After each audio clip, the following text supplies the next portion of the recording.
বাংলাদেশে পুলিশ বাহিনী এবং পুলিশ সদস্যদের নিয়ে বিতর্ক যেন থামার নয়।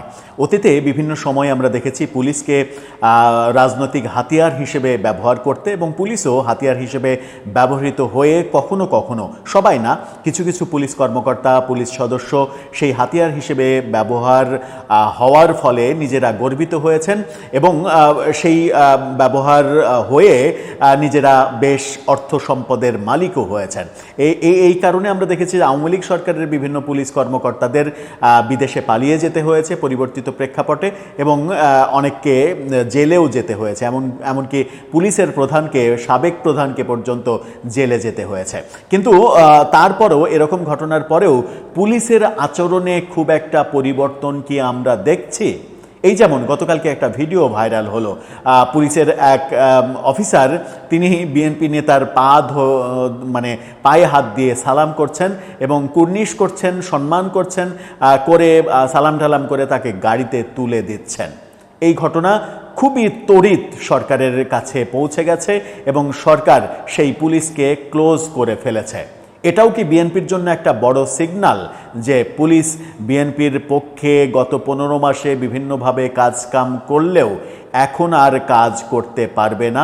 আবার এটাও আলোচনা হচ্ছে যে এটা যদি একটা উদাহরণ হয়, তাহলে আগামী নির্বাচন এগিয়ে আসছে, পুলিশের বিভিন্ন সদস্য বিভিন্ন রাজনৈতিক দলের এভাবে যদি সহায়ক শক্তি হিসেবে কাজ করে, তাহলে নির্বাচনের নিরপেক্ষতা বজায় রাখবে কে? সেই প্রশ্নেরই সমাধান খুঁজবো এই ভিডিওতে। থাকবেন পলিটিক্স টিভির নিয়মিত আয়োজনে।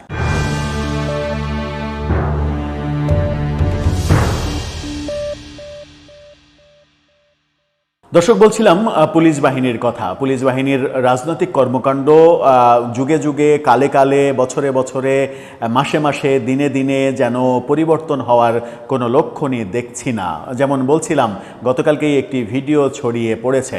ভিডিওতে কি দেখা গেছে? ভিডিওতে দেখা গেছে যে রুহুল কবির রিজভীর পা ধরে সালাম করছেন, পায়ে হাত দিয়ে সালাম করছেন একজন পুলিশ কর্মকর্তা। তারপরে তাকে সম্মান করে তাকে গাড়িতে তুলে দিচ্ছেন এবং তারপরে রুহুল কবির রিজভী, বিএনপির সিনিয়র যুগ্ম মহাসচিব, তিনি গাড়িতে উঠে চলে যাচ্ছেন। এই ভিডিও ভাইরাল হয়ে গেছে গতকালকে থেকেই এবং এই ভিডিও ভাইরাল হওয়ার পরে খুবই দ্রুত রেসপন্স করছে সরকার।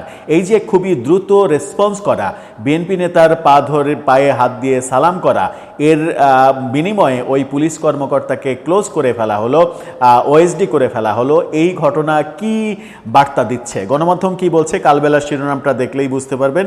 সেখানে তারা দুটো ছবিও ব্যবহার করেছে। একটা ছবিতে পায়ে হাত দিয়ে সালাম করতে দেখা যাচ্ছে, সেখানে বলা হচ্ছে রিজভীর পা ধরে সালাম করা সেই সার্জেন্টকে প্রত্যাহার, অর্থাৎ প্রত্যাহার করে নেওয়া হয়েছে। সেই সার্জেন্টকে, কেন তিনি এই সালামটা করলেন এবং প্রকাশ্যে, এটা তো তার জানারই কথা যে এই ধরনের নেতার যে কোনো কার্যক্রম অল টাইম ক্যামেরাবন্দি হবে, ভিডিও হবে, ছবি হবে এবং এটা প্রকাশিত হলে তার চাকরির জন্য সমস্যা হবে। এটা তো জানা কথা।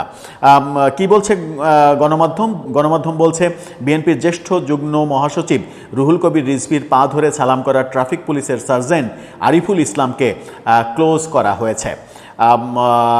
গতকালকে মিরপুর বিভাগের উপ police commissioner traffic Gautam Kumar বিশ্বাসের সই করা এক অফিস আদেশে এই সিদ্ধান্তটা জানানো হয়েছে পুলিশের পক্ষ থেকে। মিরপুর ট্রাফিক বিভাগের ডিসির স্বাক্ষরিত আদেশে বলা হয়, Dhaka metropolitan police Dhaka traffic Mirpur বিভাগের মিরপুর ট্রাফিক জোনে কর্মরত সার্জেন্ট মোহাম্মদ আরিফুল ইসলামকে ঊর্ধ্বতন কর্তৃপক্ষকে অবগত করে প্রশাসনিক কারণে অত্র বিভাগ হতে ডিএমপি ঢাকার সদর দপ্তরে ক্লোজ করা হলো। এ বিষয়ে ডিএমপির ট্রাফিক মিরপুর বিভাগের উপ পুলিশ কমিশনার গৌতম কুমার বিশ্বাস গণমাধ্যমকে বলেছেন, সার্জেন্ট আরিফুলকে প্রত্যাহার করে ডিএমপি সদর দপ্তরে পাঠানো হয়েছে। রাজধানীর ট্রাফিক মিরপুর বিভাগের মিরপুর জোনে কর্মরত ছিলেন ট্রাফিক সার্জেন্ট আরিফুল ইসলাম। শুক্রবার দুপুরে বিএনপির সিনিয়র যুগ্ম মহাসচিব রুহুল কবির রিজভী একটি প্রোগ্রাম শেষে গাড়িতে উঠছিলেন। এ সময় সার্জেন্ট আরিফুল তার পা ধরে সালাম করেন। এই ঘটনায় ওই ভিডিওটি সামাজিক যোগাযোগ মাধ্যমে ভাইরাল হলে পুলিশের পক্ষ থেকে এই সিদ্ধান্ত নেওয়া হয়। এরকম সিদ্ধান্ত নেওয়াই স্বাভাবিক, কিন্তু এটা কি বিএনপির জন্য একটা বার্তা হলো? দর্শক, আপনার কি মনে হয় যে এটা কি বিএনপির জন্য একটা বার্তা হলো এবং পুলিশের জন্যও একটা বার্তা হলো যে মানে বিএনপির জন্য কাজ করা? একটা বার্তা হতে পারে বিএনপির জন্য যে বিএনপির জন্য পুলিশ আর কাজ করবে না, যেটা গত 15 মাসে আমরা বাংলাদেশের বিভিন্ন থানায় দেখেছি। বিএনপির নেতাকর্মীদের কথাতেই থানাগুলো চলেছে এবং থানাগুলোর কার্যক্রম পরিচালিত হয়েছে, এই অভিযোগগুলো অনেকে করেছেন। তার মানে এখন থেকে সেটা আর চলবে না, এটা একটা বার্তা হতে পারে। আরেকটা বার্তা পুলিশের জন্য হতে পারে, সেটা হচ্ছে নির্বাচন এগিয়ে আসছে, তোমরা যদি এই ধরনের বিতর্কিত কর্মকাণ্ড ভাইরাল করে ফেলো তাহলে নির্বাচনের নিরপেক্ষতা নিয়ে প্রশ্ন আসবে। আজকে হয়তো তুমি বিএনপি নেতার ক্ষেত্রে করেছো, কালকে আর একজন জামাত নেতার ক্ষেত্রে করবে, পরশু আর একজন এনসিপি নেতার ক্ষেত্রে করবে। এগুলো যদি প্রকাশ্যে চলে আসে তাহলে পুলিশের জন্য সেটা, পুলিশ এমনিতেই আত্মবিশ্বাসহীনতায় ভুগছে, তারপরেও তার মধ্যে পুলিশের জন্য এটা খুবই বিব্রতকর এবং ভয়াবহ ব্যাপার হয়ে দাঁড়াবে। সরকারের এই দ্রুত সিদ্ধান্তটা অবশ্যই প্রশংসার মানে যোগ্য, এটা বলাই যায় যে প্রশংসার যোগ্য। কিন্তু আমার যেটা কনসার্ন সেটা হচ্ছে যে এটা বিএনপিকে একটা বার্তা দেয়া হলো কিনা।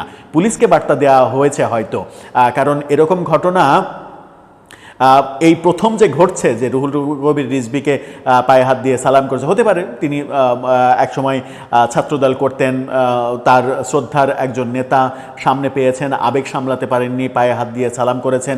এরকম বহু পুলিশ আছে তো বিভিন্ন দলের বিভিন্ন মতের, তারা এরকম কর্মকাণ্ড হয়তো আরও করেছেন, অনেক হয়েছে, কিন্তু এই ভিডিও ভাইরাল হওয়ার ঘটনা হয়তো ঘটেনি। সেই কারণে সেই সকল পুলিশ কর্মকর্তারা পার পেয়ে গেলেও আরিফুল তিনি পার পেতে পারলেন না। তিনি হয়তো শেষ পর্যন্ত ভিডিও ভাইরাল হওয়ার কারণে ধরা খেয়ে গেলেন। দর্শক, আপনার কি মনে হয় বার্তাটা কাদেরকে দেয়া হলো, পুলিশকে নাকি বিএনপিকে? আপনার মতামত জানিয়ে লিখতে পারেন আমাদের কমেন্ট বক্সে।